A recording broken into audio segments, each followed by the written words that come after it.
Bonjour, je range mon bureau, numéro je ne sais plus, on vérifiera, c'est dans le titre. Je fais en vitesse, vraiment, parce que là j'ai 20-25 minutes de battement, sinon je vais perdre bêtement. Alors je les perds bêtement en faisant une vidéo. Une vidéo, je range mon bureau, pourquoi? Parce que j'ai des piles partout. Je dois avoir 7 ou 8 piles de livres à lire. Et puis j'ai les piles de livres que j'ai lus et que je n'ai pas encore rangés, qui aussi deviennent assez monumentales. Donc voilà, j'ai pris certains de ces livres un peu quasiment au pif sur la pile et je vais vous en parler.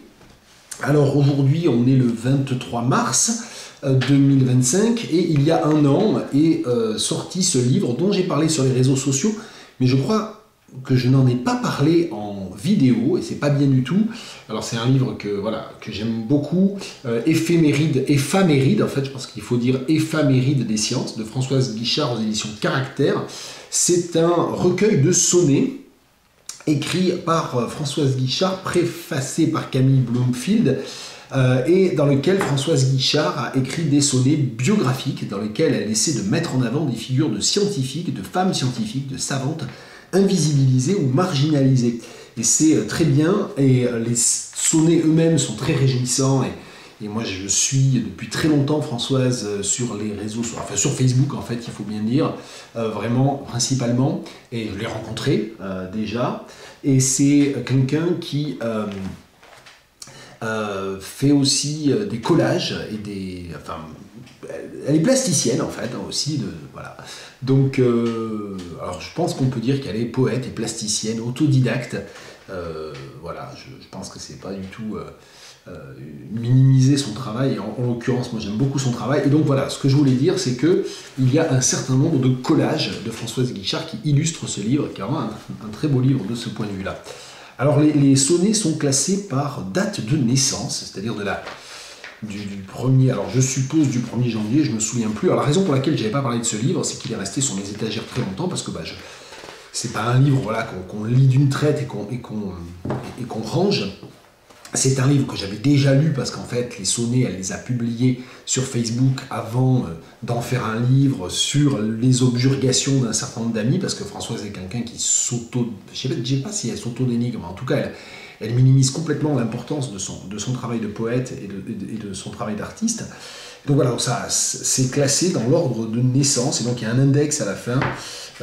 D'ailleurs ça s'appelle index, c'est plutôt un sommaire d'ailleurs, qui reprend en fait les différentes figures de savantes l'une après l'autre, du mois de janvier au mois de décembre par date de naissance. Et donc je vais vous lire le poème du 23 mars en quelque sorte, c'est-à-dire la personne dont c'est l'anniversaire aujourd'hui, née le 23 mars 1882, morte en 1935, Emmy Noether. C'est au printemps en 1882 qu'Emmy vit le jour à Erlangen en Bavière. Son père avait choisi les maths comme carrière. De 3 frères, Emmy va partager les jeux. La danse, la couture et le piano, trop peu pour Emmy qui en logique n'est pas dernière. Prof de langues un temps verra comme filière, puis comprend que la science est la voie de son vœu. 2 femmes pour 1000 étudiants, à quelle époque, où l'homme est très anxieux, qu'à l'amphi elle toque. À 25 ans passe sa thèse, on est saisi. En algèbre vraiment fait partie de la crème, Einstein dit « c'est un monument, son théorème. Génie mathématique, elle a fui les nazis. » Et donc il s'agit d'Emmy Noether, je ne sais pas si on voit bien, et voilà là, le titre du poème. C'est l'Éphéméride des sciences de Françoise Guichard, ça a 1 an, mais voilà, c'est un livre que je ne vais pas ranger en fait. Je dis je range mon bureau, mais je ne vais pas le ranger, il va encore rester là, pas loin. Un livre acheté au Salon du Livre Africain. Est-ce qu'il y en a d'autres d'ailleurs? Non, il n'y en a pas d'autres, parce qu'on... Ouais, bon, bref. Si, il y en a d'autres.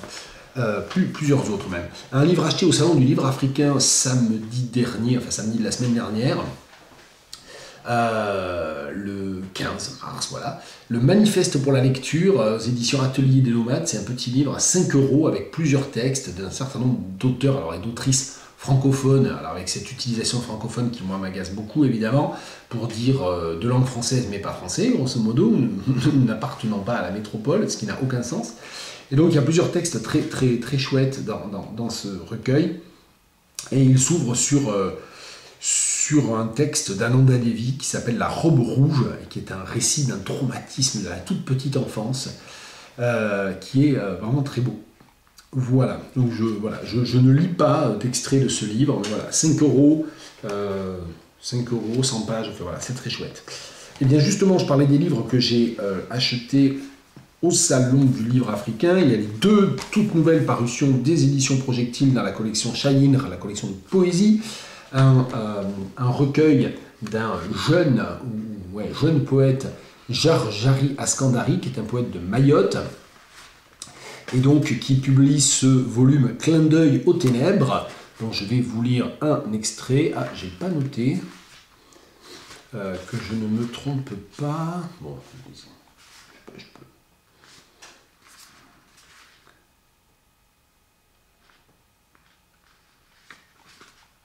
Allez, je vais lire celui de la page 57, qui est extrait, je crois, de la 3e partie. Non, il est bêtise, 4e partie. Bon, faut pas que je fasse semblant, non, en fait, les parties sont beaucoup plus courtes que ça, donc peu importe.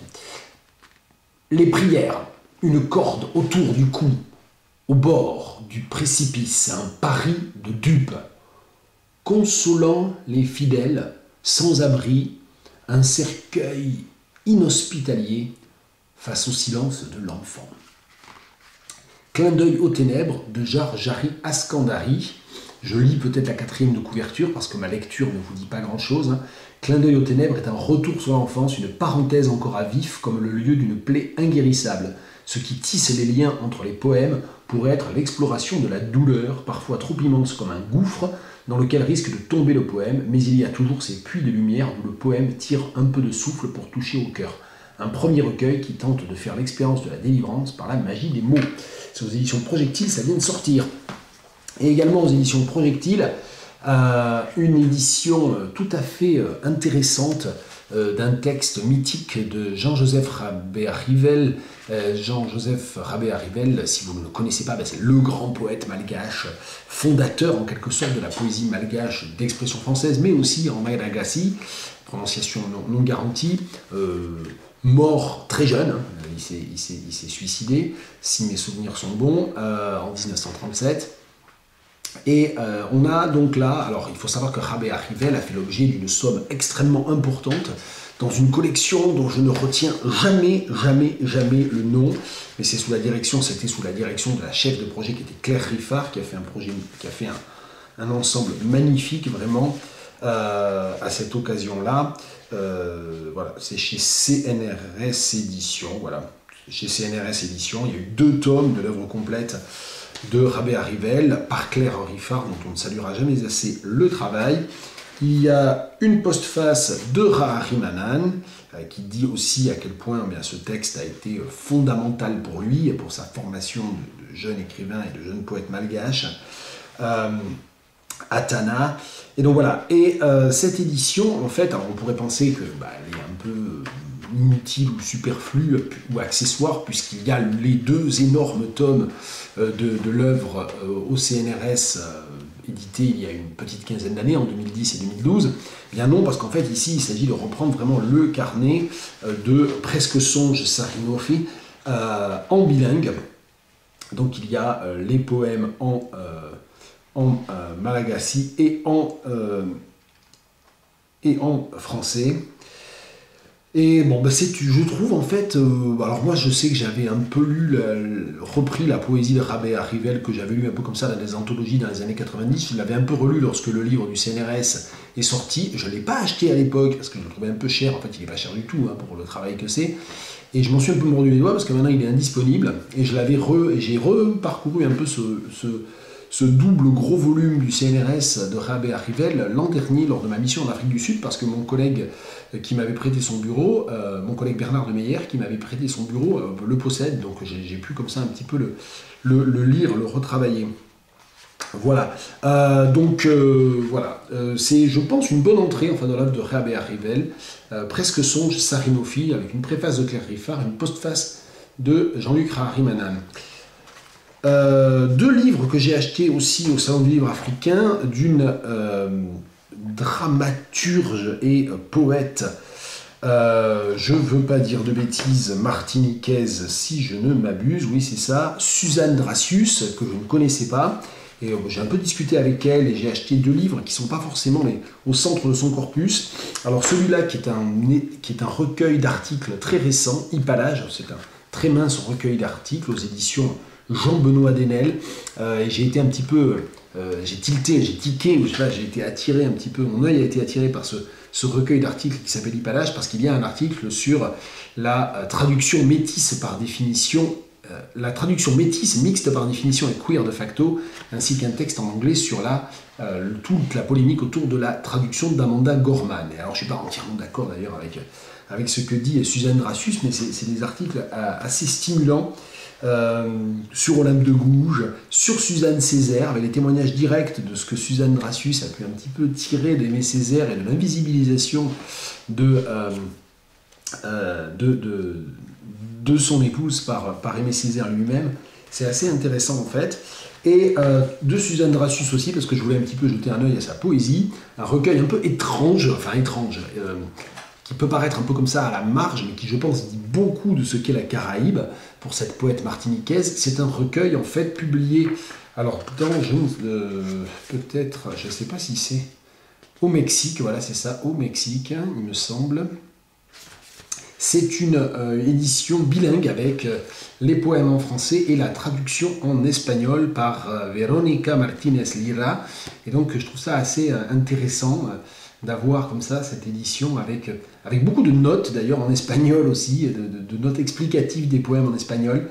Et c'est un volume que je trouve intéressant aussi. Et bon, pour le coup, ça c'est le genre de...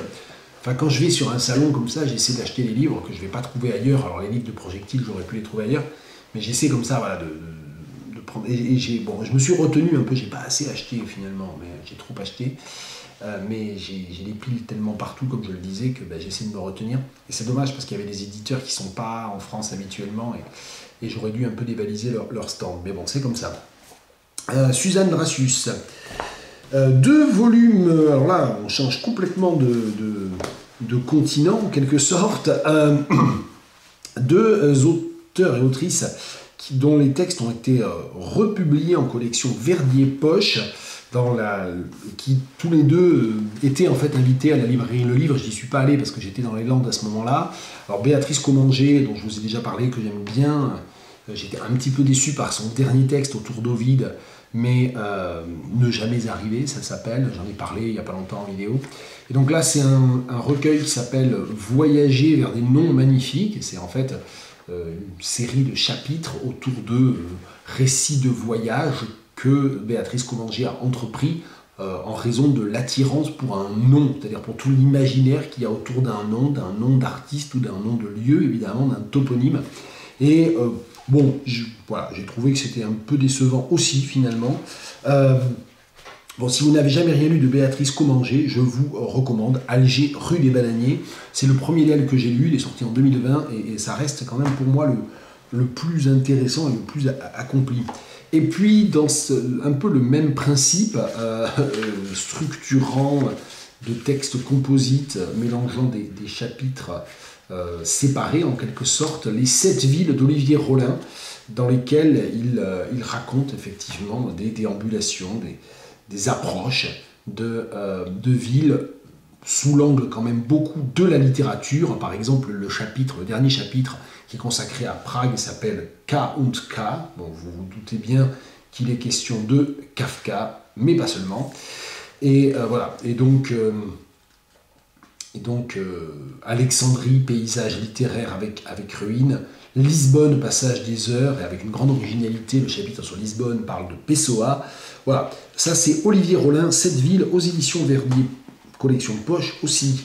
Ah, maintenant un livre que j'ai acheté, celui-là, parce que j'ai entendu la poète, qui a lu d'ailleurs un de ses poèmes en néerlandais, il a été lu en traduction ensuite, Simone Atangana Bekono, une poète néerlandaise afrodescendante. Et donc c'est un recueil, c'est le premier recueil d'elle qu'on peut lire en français. Le titre original Hur die erste Funken sichtbar waren, à néerlandais non garanti, est paru en 2017. Et donc là, c'est une édition française aux éditions L'Arbre de Diane en Belgique. Hein. C'est sorti en 2023 et la traduction du néerlandais est par Kim Andringa.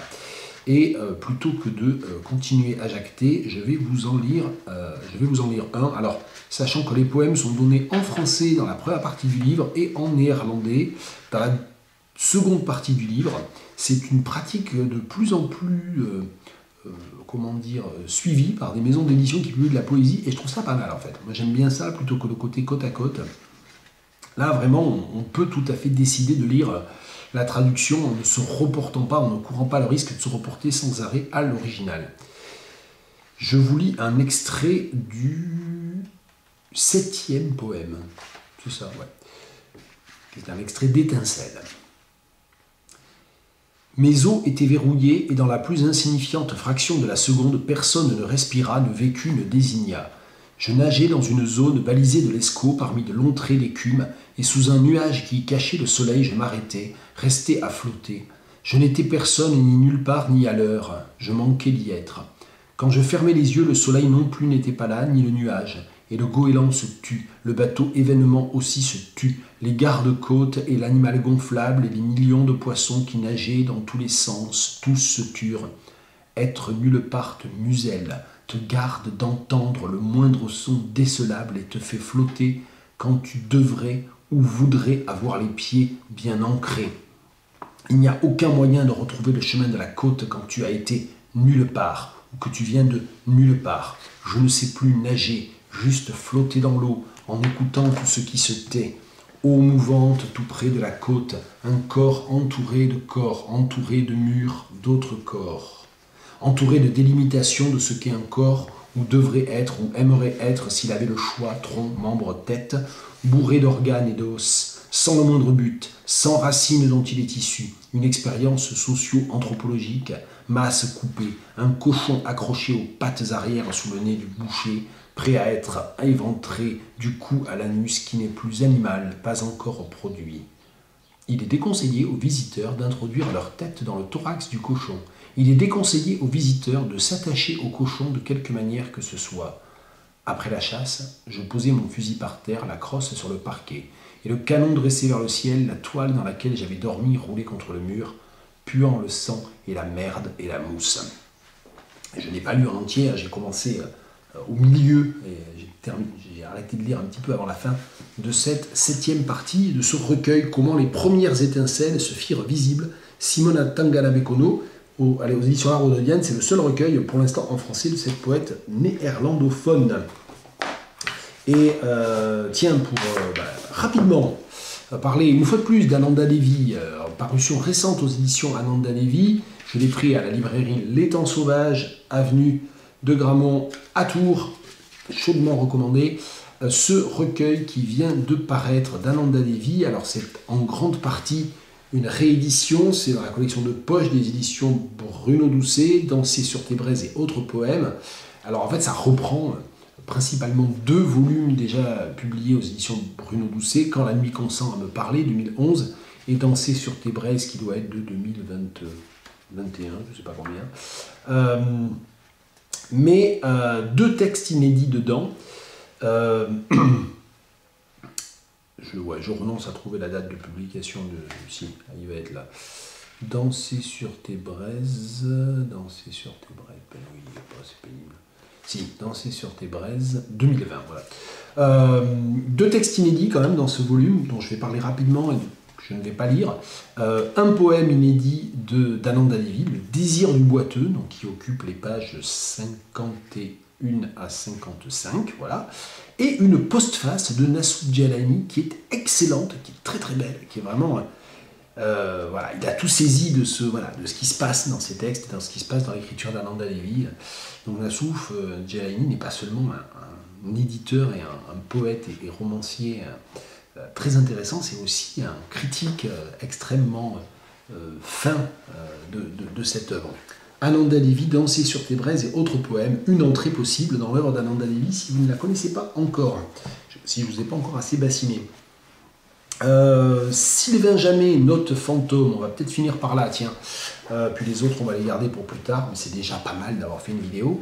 Après, il faut que j'aille m'occuper d'aller faire les frites et d'aller faire la cuisine un petit peu. Note fantôme de Sylvain Jamet aux éditions Louise Bottu, dernière parution des éditions Louise Bottu. Alors, je ne connais pas Sylvain Jamet, je ne crois pas l'avoir jamais lu, même dans des revues. Je lis assez peu de revues de poésie, je connais assez mal ce milieu. Et le mieux, c'est que je vous lise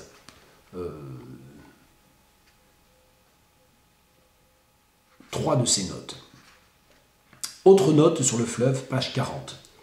Imaginons un discours brouillé par une interférence, une phrase qui en recouvrirait une autre, comme un fleuve s'écoulerait sur l'autre, le visible roulant sur le cachet, la manche et sa doublure, les mots lumineux et les mots noirs, ou les mots noirs et les mots souterrains, l'ombre et sa proie, les vivants et les morts qu'une même bouche prononce. Et pendant ce temps, l'autre fleuve, le réel, s'écoule sans métaphore. Note sur les correspondances. Le courrier, tu sais bien, peut se perdre, le sens peut errer, comme Walzer, 4 jours dans la neige. Et un matin, on le retrouve, ce que je veux te dire, presque mort entre deux virgules. Note sur les saisons. Tous les jours, je vois revenir les pies. Je sais que je vis quelque part parce que les pies reviennent et je sais que j'existe parce qu'elles me voient. Je suis dans l'œil des pies qui me regardent vieillir sur la terrasse. Elles se déplacent le soir dans le frêne comme des singes. Les pies existent. Les branches plient sous leur poids.